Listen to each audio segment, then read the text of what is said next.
Hello all, I'm Theodore Issen. Mr. Gordon brought me in today to talk about the services I offer for schools like yours. Before we get started, I'm curious to hear more about some of these posters I saw out in the hallway. Uh-huh. Oh, interesting. That is so fascinating. PBIS really sounds like a wonderful Tier 1 support. Isn't it interesting how much our behavior can change just by hearing or seeing a rule or norm? Hmm. So I understand you're all concerned about high employee turnover and absenteeism, and that burnout may be a contributing factor to all of this. Some of you may be aware, but this is actually extremely common in the social services and among employees who work with special needs and high-risk individuals. Your school seems to be a sort of crossroads of all of these things. It's a shame that some of the biggest hearts we see come to work in these special needs environments. We often also see them get burned out, become completely aloof and unenthused within a couple of years, maybe even leave the field. What are some reasons you all think this happens? Okay. Okay, I heard modest pay, high caseload, right? Secondhand trauma. Thank you for being honest. I agree, those all can definitely be legitimate reasons why someone might leave the field for something easier, like, say, for example, like pretty much anything else, right? Well, if you're concerned, I'm going to suggest we change or remove any of these factors. I see some of your faces. Don't worry, I'm not. I know as well as all of you what power we have to change any of this, which is little to none. What I will aim to do is to help the staff here at Joe Biden Therapeutic Day School to accept these inevitable job challenges and the frustrations and anxieties that come with them. The first thing we do is provide the staff with a few surveys. One is the Maslach Burnout Inventory. This gives a burnout score based on the sum of Likert scale answers, okay?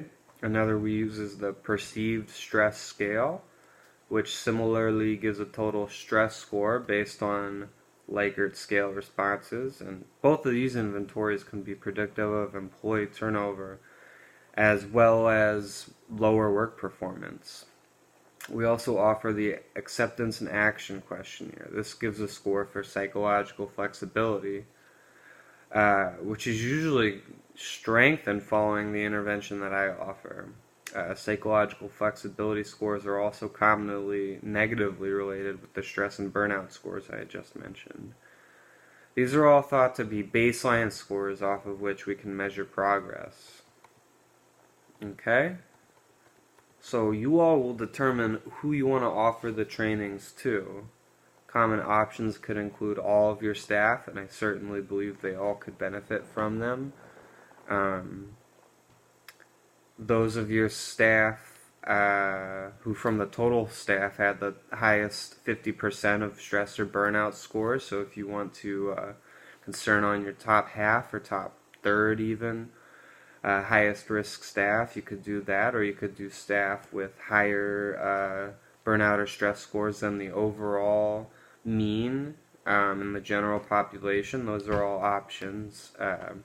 Once the participating employees are identified, we will conduct interviews with both these employees and their supervisors to identify the individual employee's strengths, areas for growth, as well as barriers to growth. And the responses here will help determine more variables that we will use to target for improvement, some more tangible variables than these survey responses, right? So some examples may include punctuality, increasing frequency and quality of interactions with students, following protocol from the IAP.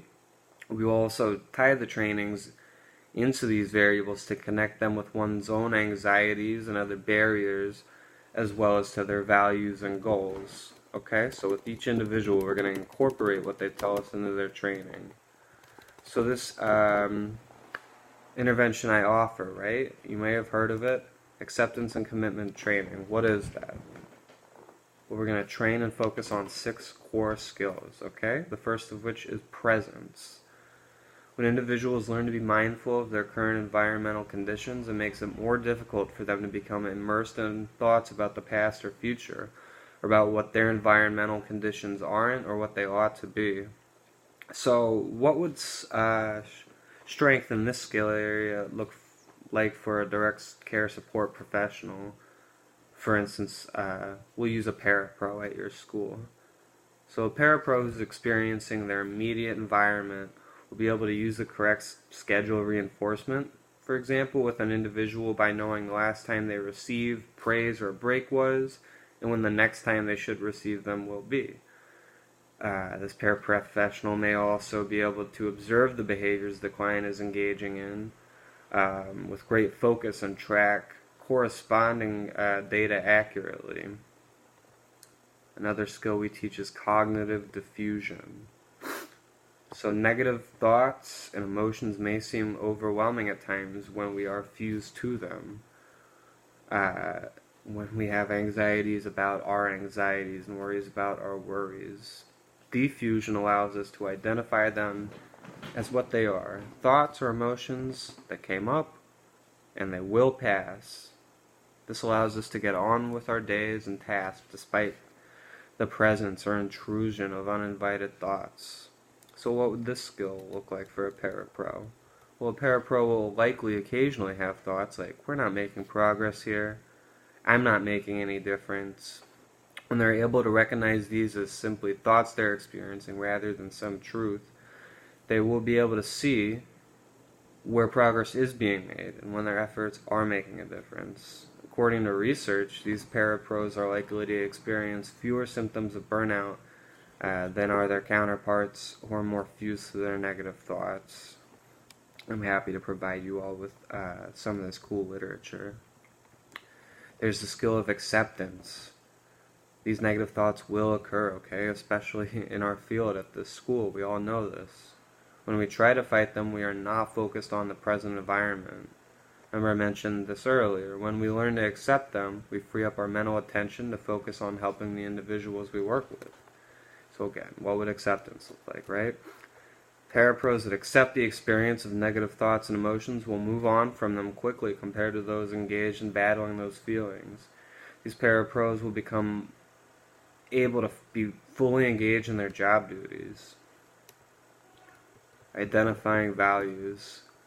To be working with special populations or to be caregiving for them, it is likely that one has a certain set of values. This may be to provide these individuals with a high-quality education or a high quality of life, or to help them become as independent as possible. The more you learn to be in touch with these values, the more you're likely to carry out actions in accordance with them, and we'll talk about that in a second, such as following the procedures of a regimented care plan or a behavior intervention plan. So what would identifying values look like for a parapro? Well, when you have a difficult job, such as a special ed parapro, you're not going to enjoy every second you're at work. You'll experience occasional boredom, right? These negative thoughts and feelings, frustration at slow progress, exhaustion from your job duties. When you're in touch with your values, you'll be more successful in identifying the right course of action for any given moment or scenario despite these feelings. This means if you value optimizing a student's chance for success in a less restrictive environment, you will implement a difficult extinction procedure with high fidelity, regardless of possible feelings of exhaustion or frustration with progress, because you know this procedure should decrease the individual's aggressive behavior and should give them an opportunity to access a less restrictive environment where aggression is not welcome. So with values comes the skill of committed actions. When we know our values, we can identify which actions we can engage in which are likely to bring results in accordance with our goals and values. So when you're familiar with these values and committed actions, you're in an advantage when you encounter negative thoughts and emotions. You'll be able to stay on course, so to speak. While otherwise, without developing these other core skills, you may even be blown onto another course of action by these thoughts and emotions. So what does making committed actions look like for a parapro? Well, those that know their values can work to identify committed actions which lead to results compatible with their values.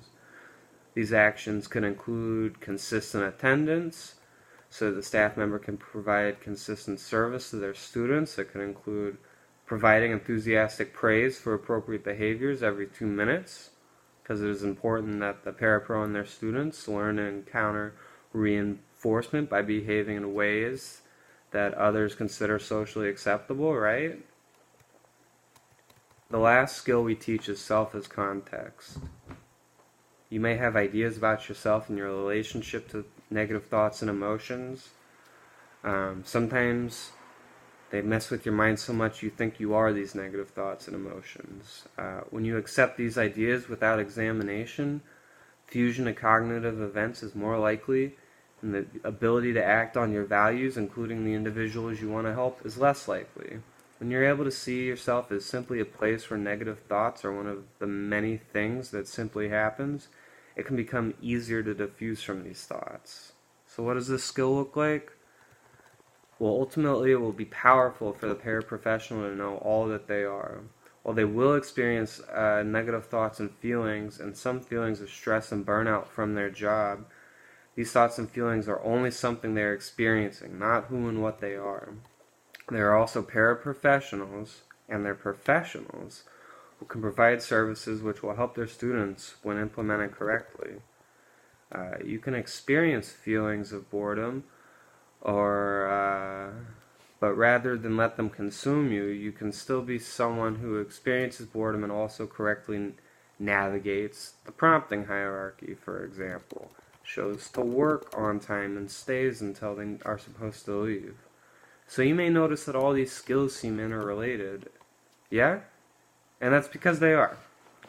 Strength in one of these areas can increase strength in the others, and strength in all of them can lead to direct care support professionals that are able to carry out their duties and desired actions, even when experiencing stress, anxiety, or frustration. At the end of training, these 6 skills, which we'll do before work, 2 to 3 times a week, we will examine the difference in these survey scores as well as the identified work performance variables. And that's how we'll examine our growth. Do I have any questions so far?